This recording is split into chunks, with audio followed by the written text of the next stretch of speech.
Jackass. Hey all, this is 012 Boku and... the jolliest of jackasses during this merriest time of the year. Yep, and we're coming at you again with Jherick's take on, again, Fullmetal Alchemist Season 1. I believe we are 2 or 3 episodes before finishing the first part, before we get back to Brotherhood, which after going through all this all the way, I'm eagerly awaiting to see the changes, and me and Jherick were saying it the last time. I don't think I mentioned this in my single review by itself, but you know, like we were saying, how we really think people underrate this one a lot, and Brotherhood is, and don't get angry, but Brotherhood is extremely overrated, like very. It's good, I don't hate it, but I don't know why people came to hate the original. That's just my question. So much more went into story for this one, where it's like, oh look, fascist politics, which that's more and more look at Brotherhood, I'm like, fascism bad. Got it. Well, isn't it amazing to see this version, they actually let the villains call out the Elric brothers for their hypocrisy. It's like, you know, well, I mean, I guess we're going to talk about it in a minute, but yeah, this is where we actually get to see lust and envy, gluttony. Yeah, lust, envy, and gluttony basically catch up to the Elrics at the Lab 5, aka the prison, or the place, you know, where they do all the fun stuff they're not supposed to tell anybody about. Yeah. And we actually get to see a wonderful scene of you know, Maria Ross, yeah. Yeah, and the other, Gene Havoc. Wait, what's it? Gene No, you mean Mace Hughes, Colonel Mace Hughes. No, the blonde guy. Oh, Denny Block, Sergeant Denny Block. Yeah, where they want permit. They know about that Scar's basically going to go chase after the Elrics. They know the Elrics are at Lab 5, and they need permission, you know, in order to go. And Mace Hughes, and this is a really wonderful scene that shows, like, you know, kind of like the family aspect of being a soldier. You know, when you fight with someone for a long enough time and you understand how they think and operate. I love, and plus also we kind of get to see Roy Mustang break the fourth wall and go a little Deadpool here. It's like, and more importantly, why haven't we heard from Mace Hughes in a while? They all look at the screen like they're looking at us. And then you see Mace Hughes get off the phone with him, and it's like, put yourself in my position there, Roy. And he's kind of looking at Maria Ross and her team, and it's like, you basically want to investigate the Lab 5 because you know the Elrics are there, and it's like they already know about it. It's like, don't they? It's like, yes. It's like, yeah. All right, you have my permission to send a full team there. But be prepared for disciplinary measures afterwards, which is kind of his way of acknowledging that he's basically issuing an order above his pay grade, and he knows they're all going to get a chewing out for it. Well, because who's in charge of Laboratory 5? Boss Gron, and you know, that's the thing, a colonel cannot over-supersede a general, but... Well, and not only that, but, you know, I'm fairly certain, allegedly, you know, Mace Hughes probably isn't even supposed to know the truth about what goes on in 5. Well, yeah, there would be obvious questions about that, too, so, I mean... And he kind of implies in this scene that he not only already knows about that, but that he's also had his suspicions about Boss Garand, and as we find out, as you know, they're racing to get ready to get a team together to go to Lab 5, that he had his suspicions about the Fuhrer, because this, again, is another wonderful scene. The Fuhrer interrupts them as they're trying to race together to get a team, and he's like, oh, Lab 5? I've always known about that. I've had my suspicions. Rumors have been going around. But a general trusts his men to do what is right in the name of the country's best interests. But alas, it looks like these rumors can go unsubstantiated for no longer. You have my full support, and I'll even go with you with my own personal team. Well, yeah. And the whole, everybody is like just elated to hear this, but you can see it in Mace Hughes' eyes. Like, he's not cheering, and you can see he's clearly had his suspicions about the Fuhrer for quite some time. Well, because when you look at it, because again, I know people say, well, Mace Hughes knew, and I'm like, well, no, not even in Brotherhood didn't he know, but when you look at how they framed it, he's like, okay, did you truly not know, and you were this ignorant, which makes you a terrible leader, sort of like things we know about people now in our own politics, or did you know, and this is what you're just telling us to placate us, because either way, well, that's the thing, because Mace Hughes knows everybody else is in such a panic to protect the Elrics, they're not critically thinking about this. Yeah. But the thing he tells them in that moment basically acknowledges one way or the other that, yes, he did know about this. Yeah, of course. And that it may have even been sanctioned, but it's like, he's passing off like, somebody was... going and doing extracurricular stuff. Oh, well. Which, not unsurprising. But, knowing what we know about the Fuhrer and knowing that Mace Hughes is the kind of guy who pays attention to these details, it says a lot. Yeah, and again, if any of you have not seen our Brotherhood reviews, I would say go back and watch them, unless you're watching along with us, because Brotherhood, and this has been our problem with this too, the subtlety with this one, they've been way more clever at hiding things. Brotherhood gives you the whole shebang within the first 10 or 20 episodes. And part one is, I think, part one was at least, I know he said 10 or 20, but part one was, 30, or 28 or some episodes, almost 30 episodes long before we get to part two. And I'm like, man, we're really... Well, and it kind of busting through this shit here. It kind of reminds me of like when I was playing Phantasy Star Universe on the PS2, which, by the way, is like the worst Phantasy Star source story ever. Like in Ambition of the Illuminous, they're trying to play it off. Oh, he's the main character for the first game is a bad guy now. I could tell just for the cutscene alone, this is not going to last. 3 missions out of 10, and you already find out. Yeah, he's basically being a double agent for the Guardians.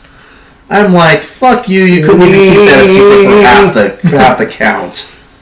It's like, and then of course the other big one is like, yeah, your father wasn't dead, he just got captured by the bad guys, he's been in their prison the whole time. Putos! I saw that coming from the first game. But anyways, it's kind of like that, these games nowadays, no flavor, no spice. But yeah, and then Brotherhood, Brotherhood, fun show, but it's like within 5 episodes you can tell. It's like clearly there's something up with the Fuhrer.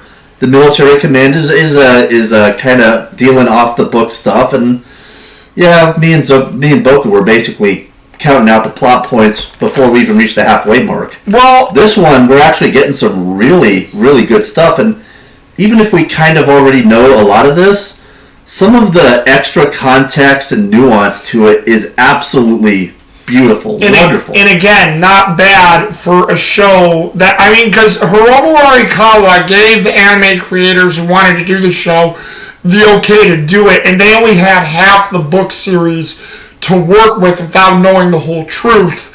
And the thing is, it's well done for only having half the book series. And then when you look at it, it's like, well, okay, they're putting nuance. They're putting lore of the real Philosopher's Stone. They're putting in, yes, this could be a fascistic society. This could be this or that. Military problems, the way people think. The human condition of why we get into some of these things. And then Brotherhood, it's like, the human condition is really in our face, Nazism, we're going to try to take down this corruption, even though we were part of it ourselves and should pay part of the price, and hey guys, do you like Mace Hughes? Let's not give him hardly any structure in Brotherhood, because you probably watched all the original show, or read the manga, so who gives a crap, and he's dead in 10 episodes. We actually get to see him fight in the original Fullmetal. We don't even get to see him fight in in a Brotherhood. Except for his death scene, which it's like, it's good to know that you could fight now. Well, let's be honest, Brotherhood just basically fridged his ass. Well, again, if you've already seen it, you know what happened. What if somebody hadn't seen it? Give them context. That was my problem. I think Brotherhood got lazy. People can come at me and Jherick for saying this, but I think they got lazy. Establish the connection between him and the Elrics, which original did so well. I've seen them hang out at his house, spend time with his daughter. And where do we get it in Brotherhood? It's when we don't know them and the Elrics have connections. But wait, Mace Hughes is dead? We're broken up about this for some reason. You know what it reminds me of? It reminds me of like in Tenchi Muyo, where it's like, this is my friend who we've never talked about ever in the whole series, but we've totally known each other and they're an important part of my life. Oh, they're dead now. I feel so bad. Well, and to go along with it, but they made a joke about it, which is why I love how they did it. Because I know you haven't seen a certain magical index, the Miracle of Endymion, but there's a space bridge throughout that whole movie that is set in the center of town and goes all the way up to space to launch ships. And Index goes, Index goes, Toma, how long has that been there? I don't remember that there. Don't you know anything, Pipsqueak? That's been there the entire time. Huh? Scene from the actual show, and it's always in the background, and we've never seen it as fans too, so it's all hilarious seeing. I'm like, that's how you do that. That's fucking gold. Or another one from a certain magical index. What? Finding out that one really nice looking blonde girl was actually the first girl to fall in love with Toma, and the only reason we don't know about it is because he lost his memories early on in the first series. Oh yeah. Seriously, when I found out about that, I'm like, dang. Or are you talking about Makoto? No, the blonde girl, the kind of a rich girl. I think she hangs out with Kaguya. Oh, okay, yeah, I think I know. I need to remember that person's name. I cannot remember it. Yeah, you find out later in the series that he saved her first, and she was the first one to fall in love with him, but he forgot because of that whole angel feather hitting him and bonking his memories. Well, again, it's up the Archangel Michael. I know some people think that's bogus, but I'm like, yeah, not if I think where I think the show's going to go, where my theory is not putting in the certain magical index thing, but I think he's going to get his memories back at some point. He's going to forget his whole journey of the entire episode, which would solve the heroin problem, but make it start all over again in a tasteful way, and then everything else. But again, I don't know if that will happen, but that's just my theory, given how many people he's affected on a good scale, but also on a bad scale. Well, I won't completely spoil it for you, but you're dangerously needle close to that one. You need to stop looking at spoilers yourself, my friend. Oh, dude, when you find out the truth about his arm, it's going to be baller as shit. Oh, boy, alright, well, let's get going as we got on sidetracked. But, it's kind of interesting because, again, we see the three of the biggest assholes in the homunculi, bust in, and Edward finds out, that room I thought was all just already processed liquid goo. Yeah, that was actually a bunch of people, and in order to do this, I'm going to have to kill them. And I love how he's having a bit of an existential crisis about it. And this is honestly where you can really feel the difference between OG and Brotherhood, because Lust just sitting there threatening to kill his brother, pointing out to him, it's like, you would have had to kill them anyways to complete the transmutation for a perfect Philosopher's Stone. Or have you forgotten about what happened to that poor mother of yours? And I mean, the way she keeps digging it in with all their hypocrisies, it's like, oh, don't try to play an innocent child with me. You were already committed to becoming a dog of the military in order to gain what you needed for this. And I mean, every little lie that he has to tell himself to keep trying to push forward to do this, she is just breaking it down in the coldest way possible. Well, because, like you said, they had Alphons because they Gluttony and Envy single-handedly, in many ways, defeated Scar, and that Scar went down a hole that Gluttony refused to go down, and then Lust, trapped Alphonse, and then how they captured him is Gluttony ate all his limbs, because his saliva is acid, which probably makes sense. He was able to break down the human body. But again, the whole entire time, even though Alphonse... Well, I wouldn't say acid. I think what his thing is like a very focused and concentrated version of like the deconstruction alchemy. Because I noticed it's kind of like a very specific form of it where it like just breaks things down without blowing them up or anything. It's a more focused and concentrated molecular deconstruction of whatever it is he's gnawing on. Indeed. But it's kind of funny because, again, it's an interesting parallel between Scar and the homunculi. Mm-hmm. Well, because like you said, it broke it down, you're probably right, broke it down to the construction phase, but on different points. And when they have Alphonse captured, and you have Edward still trying to figure stuff out, and Alphonse is panicking, but he's still only thinking of his little brother because he has his chance. Alphonse is the only voice of reason, and that's why Lust says that thing, because Alphonse, his look is, I hate how this happened, but, I don't want to do this. But then Alphonse is like, well, I know we had to become adults, but we're still kids. Come on, Edward, that's all right. And that's when she said the line. And the parallel is, Alphonse doesn't want to hurt anybody for this, because in his mind, it's not worth it.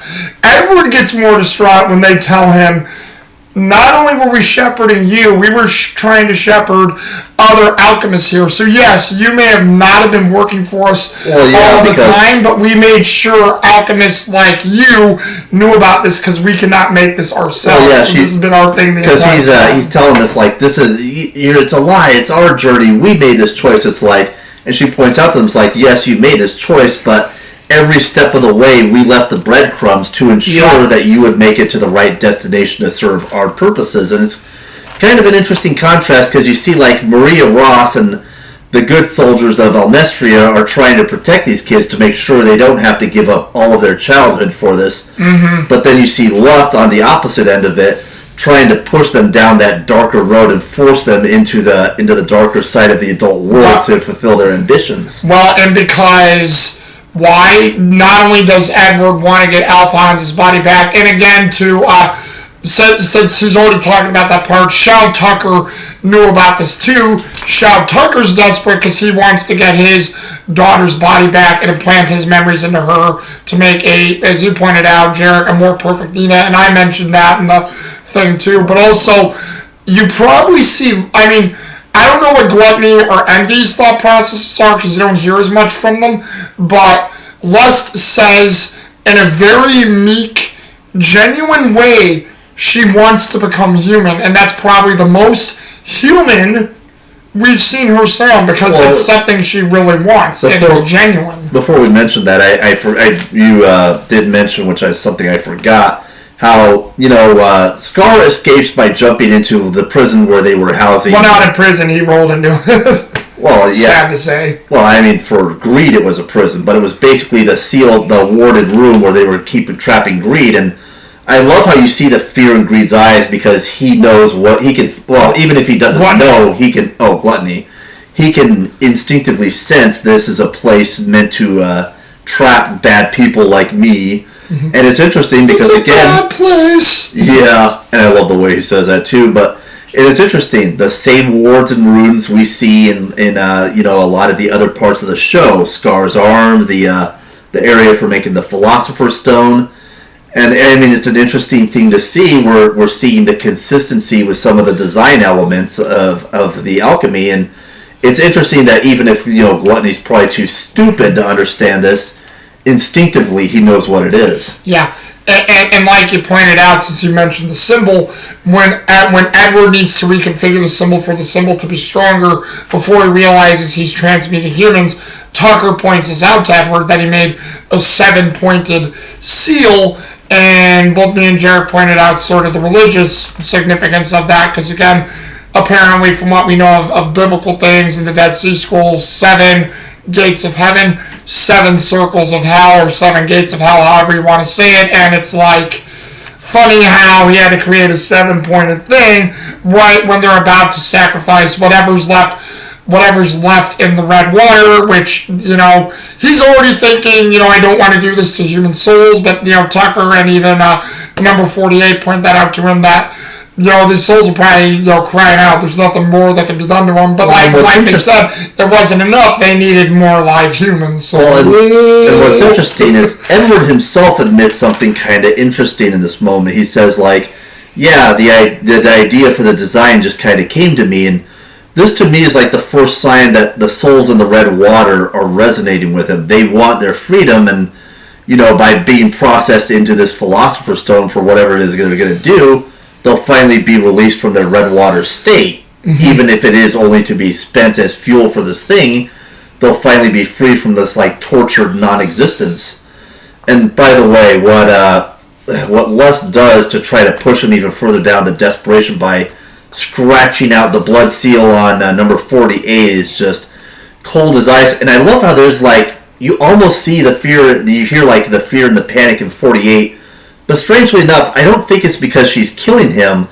I think it's because he fears that this will push Edward into losing what's left of his humanity and becoming more like him and his brother. Well, yeah, because like we stated for the last 2 episodes, number 48 and his younger brother, number 48. And I think also because they were like saying, we're ready to die. So yeah, and also because he probably is like, hey, I want this kid to be able to save himself and his brother. So it's like, if she kills me, he's probably going to get more desperate and possibly do what they want. Which he almost did. And we see that Scar actually uses this to stop Edward, to try to prevent him from going down that darker road right as he's about to transmute those guys. And I mean, it's actually a really interesting scene. He's like, it's the older brother's duty to protect the younger, and I'm like, it's beautiful because yeah, he probably still hates Edward, and he's probably still going to try and kill him, but it's like, even he doesn't want to see his enemy go all the way down into the gates of hell. Well, because like we've seen with Scar, he's seeing more humanity that he's forgotten as well, so it's like he's regaining it. And also, just a little side note, Jherick, remember, yes, Scar intervened right at the right time, and Edward probably was going to get tortured by envy to do it, but remember, right when, Alphonse is begging him not to, and he touches both of his hands and he's about to do it, he stops, realizing that no, even though he wants to save his brother, he doesn't do it, and that's when Envy was coming forward, about to kick the crap out of him again, and that's when Scar intervenes. So that was a nice choice by the writers, having Edward keep his humanity and not having as a guess, was he going to do it or not. But I like how as soon as he almost does it, and then it's like, but then again, his possible failure, Alphonse, I'm sorry, I couldn't do it, and it's like he doesn't say he can do it, but he couldn't do it at this moment. It's his selfishness wants to do it though. Before we talk about one of the greatest scenes ever, I love the fact that this is like the parallel to every story where the devil tries to tempt someone, because in a lot of them, it's desperation, money, power, saving a loved one. There's always that moment of just absolute hopeless desperation, which is usually when Old Scratch likes to show up and be like, maybe you just need a little extra help with this project. I mean, kind of reminds me, and I can't believe I'm bringing this one up, RWBY. Yeah, if you get far enough into the series, you find out, what's her name, Salem, just wanted to save Ozpin because he died on the battlefield, and the Light God wouldn't do it, but the Dark God was like, okay, sure. Boom. Husbando's back to life. And then the Light God finds out and curses them both with immortality. Well, because again, that's the thing. Yeah, there could be ways of bringing back the dead, but is it worth the cost? Because hell, like you were even pointing out, Jherick, and like we pointed out with this whole thing, and even in my review, that's why people were like, well, wouldn't Alphonse want it? And it's like, well, remember, like we pointed out from the very beginning of this anime, Edward, and again, I don't mean to say Brotherhood doesn't show this, but because they do, but why I like this anime structure of the original. Edward, you can tell, is singular focus throughout this whole thing. He's focused on the science. How does he help his brother? How does he help himself? More importantly, again, my brother is the main focus. Alphonse is doing this to help his brother, but at the same time, you can tell, like a kid, even though the journey's been fraught with perils and dangers, he's enjoyed it. He's gotten to live like a kid. And again, Alphonse has always been the more spiritually bonded brother, it seems. He's always believed, like, he doesn't say that God's there, but I believe that God could be real. There could be these things, there could be that thing. So again, it makes sense why Alphonse was not like Edward, because he's like, if my body has to come back and my soul has to be put back in a body, I know these guys are prisoners, but these prisoners weren't told this. They were patsies. They were this and that. Idea of prison is you're supposed to either be on death row and get executed by a country of laws, or you're supposed to, reform and become a better person. And you can even do that on death row too, where as you're going to your death, you can try to maybe forgive your sins for the next life. But still, that's why Alphonse looked at it like that, because it's not worth it to have not anybody have their choice in the matter. Or to put it another way, Edward is falling into the classic trope a lot of scientists and researchers do called tunnel vision, where you're so focused on this one project and what you think the outcome will be that you're not even really thinking about much of anything else. And in his case, it's made worse by his desperation and his guilt of wanting to help his brother. Whereas his brother is, ironically kind of doing what you should in a situation like this. It's more about, what you're doing, how you're doing it, who you're helping. In a very real sense, getting reduced down to nothing but a soul and just seeing the pain his brother is going through because of all this is kind of what gives Alphonse that outside perspective where he understands, it's like what we're doing is, it's going to be difficult, it's going to be hard fought, and look at all the pain we've already suffered. I want to help as many people as I can so that they don't have to suffer the way I do. And also remember, I forgot to point this out. I think I pointed it out in my thing too, and I know you didn't point it out yet, but to give you context of that, Jherick, to remember too. Remember, Alphonse is still struggling with Barry's words, where Barry said, "How do you know you weren't like that?" And it's like Alphonse almost tells Edward, "Don't worry, I know what you were going to tell me. You were saying I was artificially created. I don't need to be a real human. Save yourself." So there's also that for Alphonse too. And it's also kind of made a little worse in this scene because Tucker's got his fake Nina furry daughter thing in his arms. Oh yeah, when he says all the memories are in his mind, and yeah, that just warps him too. Yeah, kind of makes it even worse. But then something happens. The jars of red water spill, and because of Scar, by the way. Yep.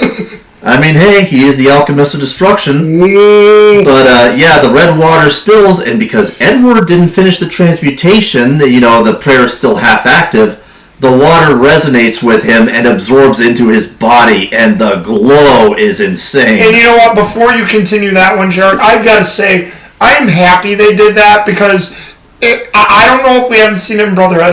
Tell me if you remember any scenes, but I don't know in any scenes where if they did a half transmutation, it sits there, it doesn't do anything. But no, like in any sort of seance or magical spell, if you don't close that shit, it's open, and holy shit, the world goes back! And considering, in that scene, he's basically absorbing enough soul energy to process a philosopher's stone, a tool of the gods. He's literally... Which Walt even says he could become a god. He's glowing with this bluish white fire. It's like, it's like he's got the spirit within him, literally. Mm-hmm. Or in this case, all the spirits that would have got into the Philosopher's Stone. And he's just got this look where, his eyes are open. It's like the horror of ultimate truth is just flooding into his mind. All those thoughts, all those memories. For those of you who remember the comic book version of the Dark Phoenix saga, when Phoenix breaks free of Mastermind's mental manipulations, and as a punishment, she drowns his mind with the vastness of the cosmos. You literally see his mind just drowning in the ocean of infinite space that is the infinite cosmos, and he's just gone. It's like that, but on a bigger scale. Yeah, so much. Well, to compare that to something that was stupid, so much better than Kingdom of the Crystal Skull. Oh no, it's too much. Oh God, take it away. Or you know what it is? What? Better still, kind of like the final scene in Raiders from the Lost Ark where they open the Covenant. It's beautiful. Except, Edward's not getting destroyed because, number one, Edward's just as much of a victim in this as the spirits of the Red Water were. And number two, they got way bigger assholes they want to kill, and Edward's trying to help them with it. Well, and also, you have to think of it this way, too. God, who's probably not happy with the act of what the Elrics, the homunculi, were doing, Edward at that moment became a vessel, and you guys could say, well, God's a jerk, and I'm like, well, that's God. When you step in his domain and you commit these atrocities, you will become, if you're not going to help me willingly, I'm going to turn you into a wrathful tool for my judgment. So, if it wasn't for, and I'll let Jherick tell the ending, but if it wasn't for the ending that happened, Edward probably would have died and became that tool for divine wrath justice, because that's why I'm glad Jherick pointed it out. It wasn't red lightning, it wasn't red fire, it was blue lightning, blue fire, almost like a purity of, okay, this shit stops now. I can't stand when I can't stand no more. Or, to explain it through another interesting character, for those of you familiar with the Spawn franchise, there was a time when God decided to make an anti-Spawn called the Redeemer. He found one of the worst, most irredeemable assholes he could find, kidnapped him, infused him with just an overload of holy power and turned him into a holy spawn and just set him loose to kill Spawn. And he's basically Spawn, but working for God and filled with holy power. And he's actually one of the cooler villains of the Spawn universe. Seriously, I fucking hate Angela. Give us Redeemer. I love Redeemer.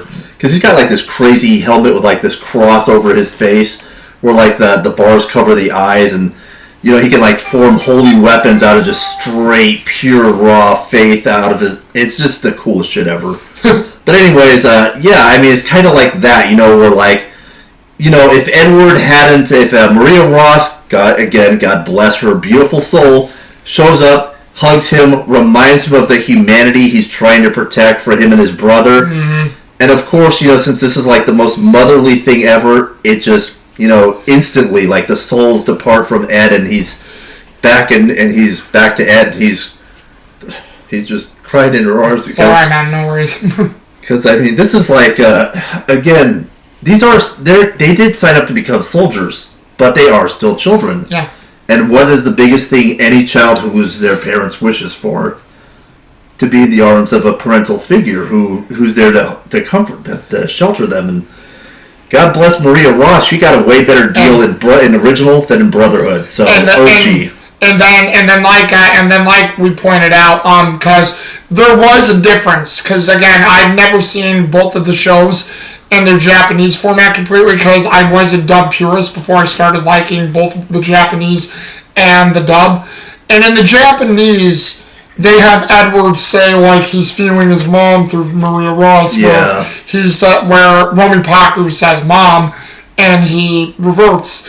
In our version, Vic Mignogna didn't say anything. They just and I told Jherick, now maybe this is just me being a Westerner guy, because I mean I won't lie, guys. I think we've said it several times throughout our anime reviews.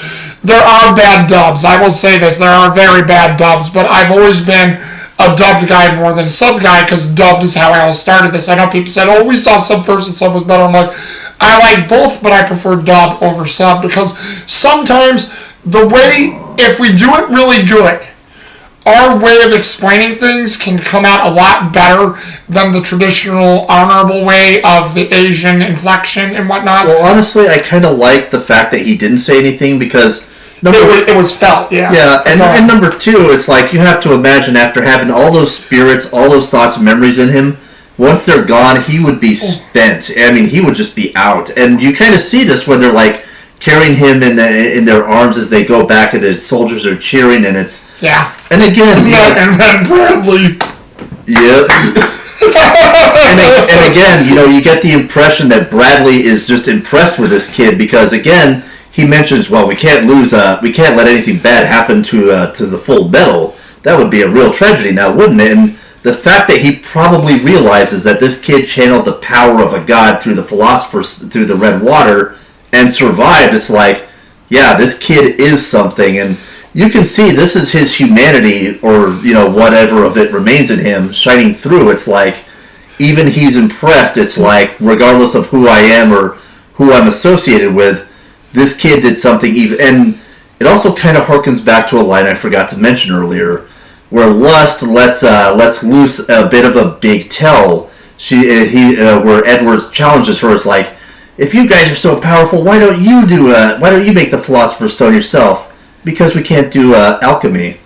And this is one of the biggest things I actually love about original more than Brotherhood, because giving them the ability to do alchemy makes them just way too busted and overpowered in Brotherhood. I mean, honestly, they're kind of busted and overpowered now, but it's like...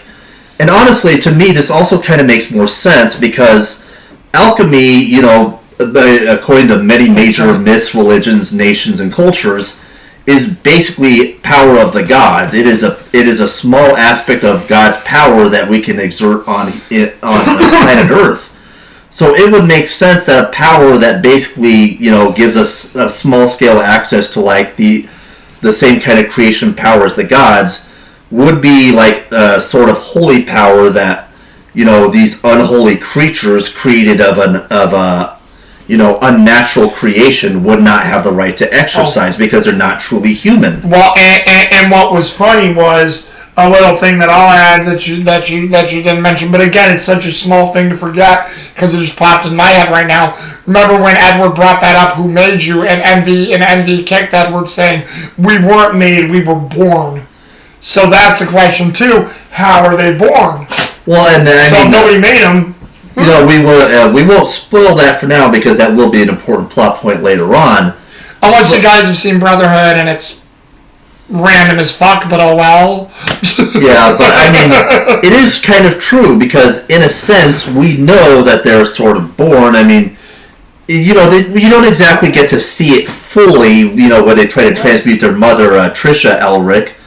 But there is the implication that whatever, you know, happened during that transmutation, it was to some degree alive, not like natural alive, you know, not like a normal human, but it's an unnatural birth. And by the way, corrupting the process of childbirth is like, again, one of the biggest fetishes for the devil and his people. So it would make sense. It's like, yeah, you know, even if they are unnatural humans or unnatural life forms, they can be born. Sorry, it's just not a natural birth. And sorry, I gotta paraphrase it because again, if you guys have heard, I know we haven't reviewed the movie on this channel yet, but if you guys have heard it, we've already paraphrased it. Can you feel it, Edward? It's starting. 3, 2. It's on our holy altar, Edward. 1, and all of them rejoices, Edward. I mean, let's just... No, I'm not going to say, you know, that there may be a fetish in Japan for this sort of thing, but let's just say unnatural birthing things in certain fetishy industries does exist for a reason. Well, and as you pointed out, Jherick, and as I've seen with the various anime that I've owned and that you've seen, and that probably even Fox has seen, Gray Fox has seen, probably even our friend Zombie, you know, probably even a couple of our other friends too that we know, well, I will say not only the Japanese, but the Asian people are very religious, and especially in Japan, since this was a Japanese anime that was, I think, partnered with Korea, but they're very religious, but they have a mix of their own with ours, and there are Christians in Japan, but sometimes from what Jherick has told me and what I found out, and went with Hiromu Oikawa, they've made these things with either World War II hatred in mind, this and that, and again, hey, it's their creation, they can do what they want, but it sort of like plucks your heart out when there's that much cynicism that goes into it, because what, probably a good time mentioned it if you want to. What did you tell me about the creator of Neon Genesis Evangelion? Oh yeah, Odo, see the thing, funny thing about like the whole Christian symbology in Neon Genesis Evangelion is that Odo used to be Christian, but, you know, he stopped believing in God after he got divorced by his wife, which was a huge part of the reason why Neon Genesis was the way it was because he was suffering from massive depression from the divorce, which was part of the reason why, you know, there's certain elements and themes within Neon Genesis Evangelion. But the thing is, yeah, Odo used to be a Christian, but, you know, the divorce kind of knocked him out of that. I did hear he may or may not be kind of getting into it a little bit more now, but, you know, it's just one of those things, and people always say, you know, they use, like, cross-shaped attacks because, you know, it's about Christianity. It's not. It's just because in Japan, Christianity is such a niche thing and such a strange thing that, you know, the symbology of it looks interesting. It's an interesting visual hook. It wasn't because Odo was, like, deeply devout Christian, because, like I said, he got out of it because of the divorce. But it's just, you know, in Japan, Christianity is just such a non-existent religion overall. It's just like, well, why not? You know, it's kind of the same way we treat ninja. It's like, we have ninja, but, you know, it's not like real ninja. And again, I don't want to have to recommend this. Why's everyone in the show a fucking ninja? Yeah. But again, Gaijin Goomba, you know, as much as he's gone off the rails in recent years, he does make an excellent point about how ninja are not exactly very well represented 9 times out of 10 in most media. Because again, you know, even Japan fetishizes ninjas. Well, that's I think that's why I liked Samurai X or or even the anime Peacemaker, even though I know they still take liberties in those animes with it. Oh, yeah. It's more on the cusp, and people say, well, what do you mean they're still fighting? I'm like, I know ninjas weren't fighters. They were sort of straight up assassins and whatnot, but at least in those two shows, the ninjas were doing what they were supposed to, being in disguise, this geisha or this or that, or people watching things, spying, reporting to their lords, and they still had the cool action scenes, and they really could do that stuff if they needed to, but it was always a last minute resort. But that's what was cool, is at least those two anime and or manga showcased it probably the closest as we've ever seen it. And some of you might think having a man pretend to be a woman, disguise himself as a woman and pretend to be a prostitute would be ridiculous. It's like, no, that was actually really common. Both in Japan and in Greece and Rome, by the way. And also Macedonia. But anyways, it's kind of interesting. Japanese religion has some absolutely insane horror.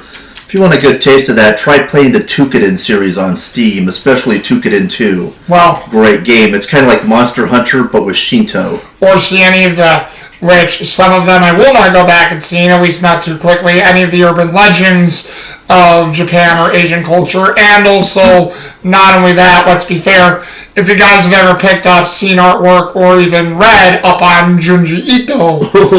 Indeed.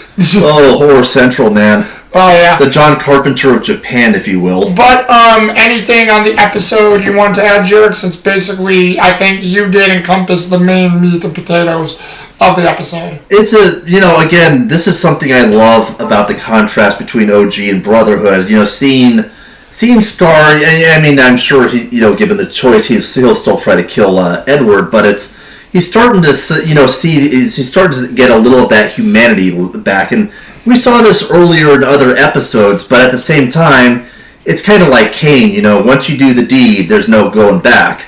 But you can see that the seeds of regret and remorse are within him. Well, because ever since he left the Ishmael enclave that was there within Central, East, that was in the East where he got injured by gluttony and lust the first time, because when he went to Central to track them down, he didn't kill any of the soldiers that time. He left them injured and they were hurt, but they were still alive.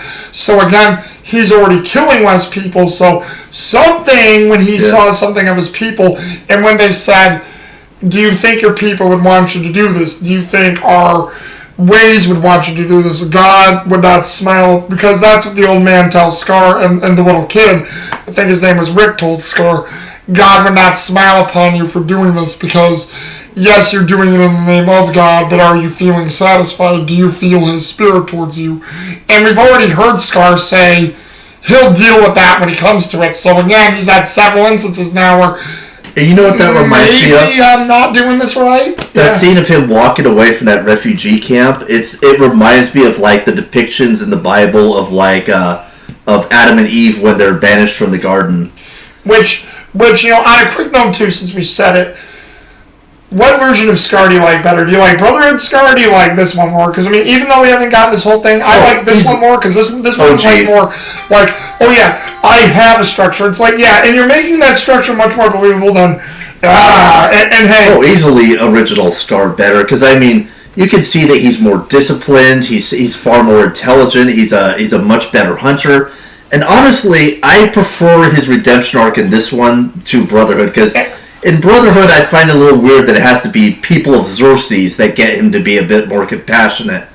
Having it be a refugee camp of his own people. Jing, yeah. But then in this one, having it be his own people call him out and try to pull him away from the darkness, that to me was better. And I forgot too, you mentioned this too, I completely forgot how we mentioned that, because it was several reviews ago, but like how you said, in this one, Scar uses his powers and his religious monk training to jump around, do things, change things, so he knows what the Philosopher's Stone is. It said, I don't know what did this to me, why did my brother do this to me, what is this, what happened? And I love that you can kind of see, he's almost got this respect and rivalry with Louise Armstrong, because they both, fighting monks. They're both big, beautiful, manly men of incredible alchemical power.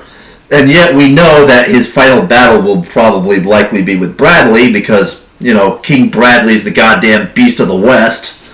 And it's just going to be like the best fight ever. But it's kind of neat because, in a sense, he's got like a lot of more parallels in this one. Because, like, we see his brotherly devotion in his interactions with Al. We see his, his adherence to his mystical monk training in his battles with Alexander Louis Armstrong.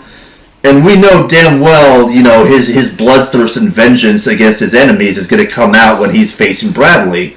So in a sense, we actually get to see more of a whole spectrum of Scar in Original than in Brotherhood. Well, and when you look at it too, I needed to point this out too. What I love about Scar within the Original too is that what did we see mirror as well? Scar was just still dealing with his arm, figuring out why he was given this by his brother, where in the Original, his whole rage is what sort of took him over. But in this one, it's like, why did my brother give me this cursed arm? I know what it can do. I know what it's made of, but why did I get it? And then, him and Edward in the Original were starting out because he was just starting to know, I'm going to go after the State Alchemist. I don't know how. And as soon as he killed Nina Tucker's daughter, when she was in the dog form, that was the hook that got him to understand what he needed to do, because he was going to go to the library first, and then he did that, and then he's like, I understand this now. And it's kind of funny, because in a sense, it's almost like, almost in a sense, a crazy retelling of like Cain and Abel, where it's like, your sin for not being able to stop your brother and pull him away from what he did is now you have to be Cain. You get the mark on your head, the cursed arm, and it's kind of funny because to me I also kind of prefer OG Scar because he's not like this unstoppable Terminator like he is in Brotherhood. Like in Brotherhood, he's a force of nature. He's almost DBZ levels at times. I actually like how the way they draw him in the Original too. He's muscular, but he's leaner. Yeah. Where in Brotherhood, I realized they bulked the fuck out of him, and I think in the manga too, he's bulky as shit. He almost looks like Tagaro 100% from like Yu Yu Hakusho in Brotherhood. And I kind of prefer like the more leaner look because it plays into like his acrobatic monk fighting style. And I like how his hair is a little more longer and finer, and it's not just this white spiky tuft on top of his head. I mean, with, considering like the first time we see him have a real challenge in Brotherhood is against Kimberly of all people, and I'm just I'm like, with the dark skin and the white hair, what is he? Is he Ultra Instinct Scar at this point? It's like, come on. And it's like, next thing you know, he's going to be shouting, Kakarot! And I know you didn't go over it though, but I liked Kimberly's escape attempt in this and how they were going to use him as a sacrifice, and it wasn't, I'm only in prison as a pretend pawn of the government and they'll use me as they see fit. And the horror in that guy's eye when he reveals that he carved the symbols into his hand so he could, and then he's like explaining, it's like, oh yes, I did kill my comrades with explosions.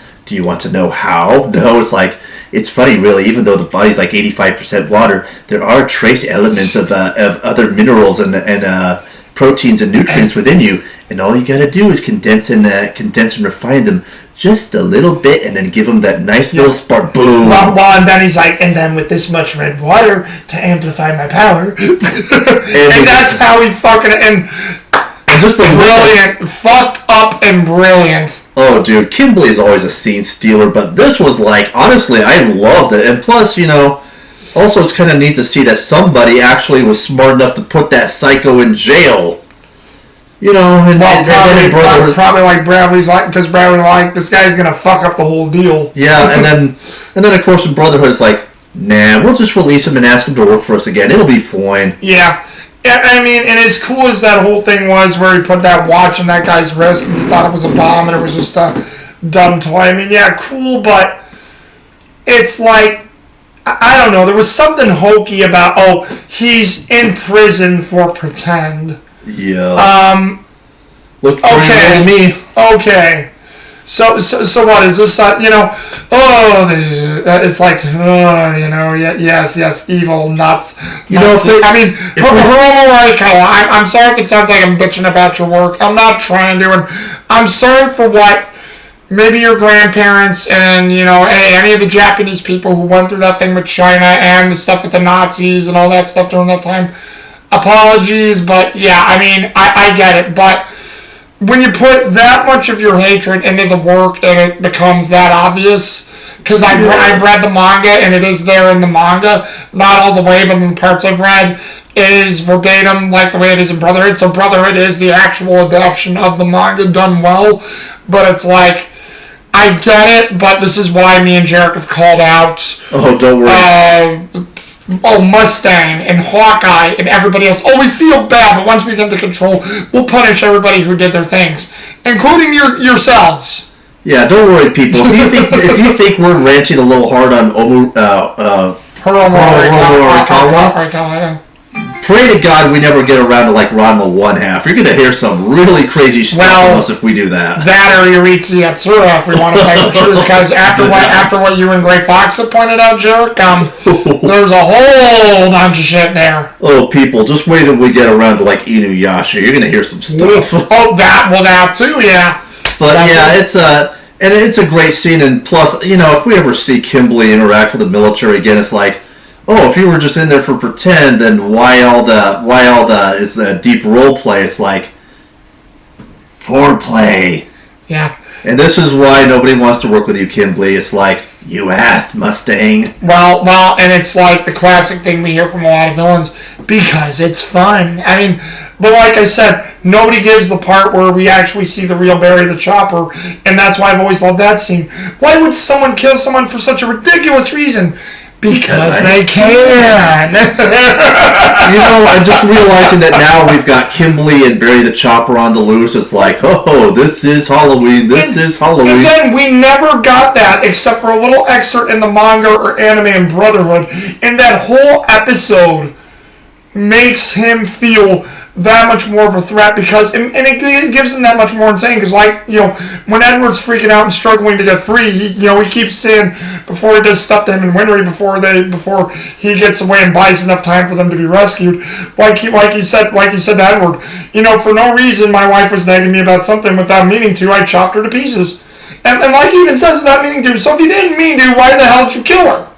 Yeah. So then something snapped inside you, probably because, like he said, because we can kill people, and like he tells Scar and Alphonse, well, he didn't say it to Alphonse, he was going to say it before he could try to kill Scar, but like he says, I kill, therefore I am. So that means he probably discovered, to quote Francisco Scaramanga in The Man with the Golden Gun, you see, Mr. Bond, I like circus animals and I like caring for them, but I discovered I like killing even more. I can just imagine he's looking at his wife's back. He's like, that shoulder rib, good T-bone. Looks at her legs. Ooh, that would be some excellent ribeye. Well, again, like he says, he loves breaking people down to their building, and that's sick for someone to say. But again, that is the essence of a great villain, and then again, not to bring it back to Brotherhood, but no, we'll have that for about 5 minutes, and then I'm funny, haha. Yeah. Really, this is Barry funny, haha, reluctantly working with Roy Mustang's group, and we're supposed to like this guy now for whatever reason. You know what Brotherhood Barry the Chopper is? For 5 minutes, he's like original Deadpool back when he first debuted in the New Mutants, and then the rest of the time, he's new Deadpool. It's almost like he is supposed to be like, but see, it didn't work for me because, again, and yes, maybe it didn't work, guys, because I saw the original Fullmetal Alchemist first, and maybe that's why I'm high on it, but if you really watch, whether you do the original first or you watch Brotherhood, and you really start to think about it, you may disagree, but the original has such a better structure and storytelling. It does. I know we've mentioned like our favorite versions between different ones, but hey, fans, before we finish up here, here's an interesting one that's going to be hard for everyone to answer. Which version was better, OG Riza Hawkeye or Brotherhood? I guarantee a lot of people are going to say Brotherhood because we actually get to see more of her snipey ability. Yeah, hey, He's a Hawkeye. Any version is always aces. Yes. Well, hey, and before we go, because I don't want to skip over it, your characters, Jherick, who are your favorites? Ooh, man, this was a good... Okay, I have to give this one to Vic Mignogna because, dear God... Well, his performance is good. I put him and Alphonse together for characters. The scene of him just being tortured with what he has to do and just having all of his hypocrisy thrown back at him by lust was just... Oh, my God. This might have been just a little too good of a performance by Vic, And also, Mignogna. And also not to lower it because it was good. Romi Paku, the Japanese voice actress of Edward, did a great job herself and got that there. I mean, yeah, we do like Vic, but then Vic has a way of bringing those emotions out that are good. But okay, anyone else? Let's see. Number 2, definitely Kimberly. Oh my God. Okay, yeah. Evil Trunks is just too good as a sociopath. I want more. Which I didn't mention him this time, but yeah, Eric Vale, Yuji Ueda, yeah, which again, Yuji Ueda is good, but Eric Vale brings that French kiss of just and especially in this episode, because I guess Eric Vale really does sound like Trunks in real life, but you can tell in this one he didn't even sound like Trunks at all. The way his voice was evolved, the way he was playing stuff up, he didn't even sound like Trunks. I need to hear Eric Vale do the lines from Hannibal from Silence of the Lambs. It almost makes you want to say that's what you want to hear, hear him just say Anthony Hopkins lines. And last but not least, I have to give this to Lust because... She was one of the top ones on my list too. Yeah, Laura Bailey, Yuka Sato. But I mean, hey, who wouldn't doubt Bayonetta would be on my top 3 for this one? Come on. Well, and just to give you mine in case you didn't hear, because I know you were in your room when I was doing my review the one time. But for me, I said Alphonse, Erdis Mook, Rie Kugami on there. Let's see. An honorable mention, of course, is going to have to go to Maze Hughes because Sunny Stray, Keiji Fujiwara. Oh yeah, and then I had to put in Envy, Wendy Powell, Mayumi Yamaguchi, and then really everybody was good in that. This is why it was so hard. But then I had to give it to Shao Tucker as well. Chuck Huber, Masato Nagai, especially Chuck Huber. When Edward is figuring out the deviousness, that whispery, devious laugh Chuck Huber. Yeah. It was creepy in Japan, but it was way more subtle.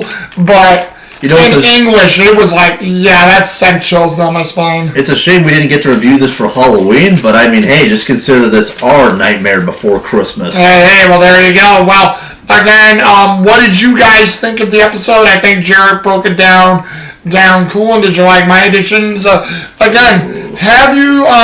I've noticed we have really picked up on a lot of subscribers, and you guys have been watching a lot more of our Full Metal ones, plus even some of the 24 ones and some of our other movie ones. So thank you for that, for all the new people who have joined us. But just if you guys want, because again, I don't force it, and I don't think Jherick would want you to force it either. If you guys do want to leave a comment, please do. Some of you have, because I do appreciate it, as long as you're not a bot comment, because I know I've gotten those through the bots. Just put it down below, because I would love to hear your guys' thoughts on what you think of Brotherhood OG. And again, for anyone who watches this or doesn't comment, or who, if you're just stopping by, again, let me rephrase this. I do enjoy Brotherhood. I like it. I like the action. I love the animation. Even though I love how it's a little more darker and base, I think Brotherhood is just a little too on the light side and clean. It's just, there's a brightness to it that just bugs my eyes. But, and like I said, that's a nitpick thing. It's just sometimes Hispanics do love horror, so. Well, and when they do remake some of these anime, they really make the animation just it unnecessarily pops more now, and I've never liked that look.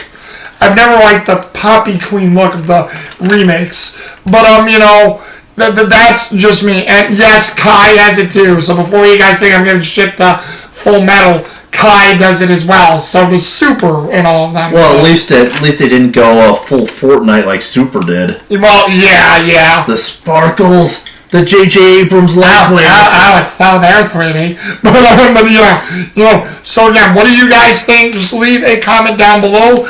Again, we appreciate any thumbs up you've been given, any reviews you've given, any things you've given, because hey, You've been helping me grow my channel. I appreciate it. And remember, this has just been for fun. And if you guys have any requests, I will try to find them. Because I know how we mentioned Evangelion here really quick. I would love to do Evangelion. I really would. I will even say, I know I've heard bad things about it. I want to even see the third one just to see where this went and ended, even if it is terrible. Just like I told Jherick, I would love us to do Black Butler again. That probably will be on the list. I will even go through season 2, even though it's bad. Hell, I even want to say I would even collect the Castlevanias, just because here. Well, I wasn't going to do this. Let me get it really quick. Because I want to do this right now. But since this is our bigger review, I'm going to go a little more off the cuff with these.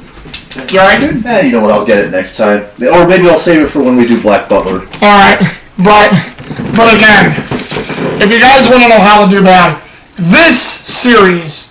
I know some of you may disagree. I know you can't see that, but Doctor Who, the 10th series, this has been bad. We have much to say. There is good things on this, but this has been bad. Jherick has heard me rant on this already.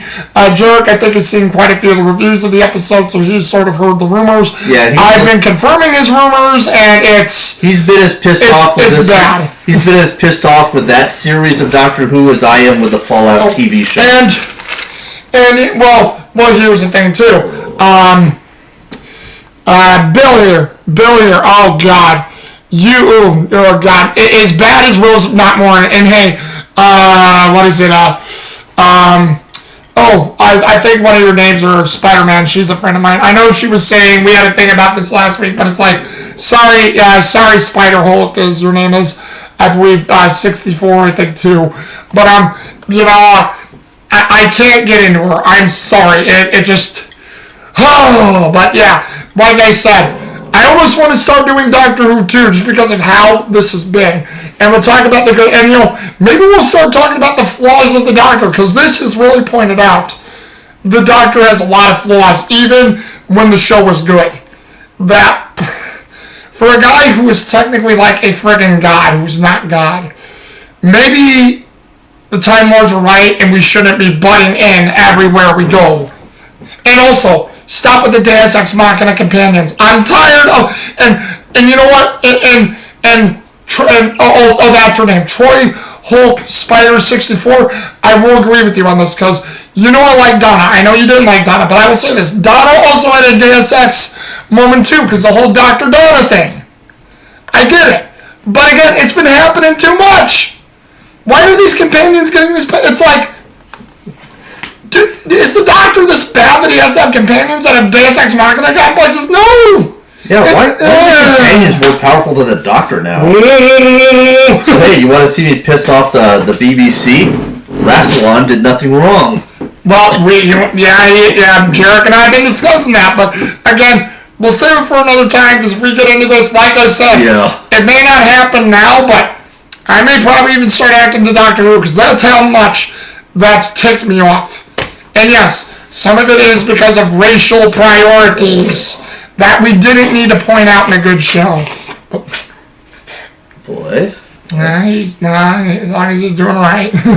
But anyway, without that rant, because as you guys see how passionate and heated I got there, that's how much that bothers me. But this is Owen Tuboku and... the State Alchemist of Puppy Head Pats. Alright, and we'll see you guys again soon, alright? See ya.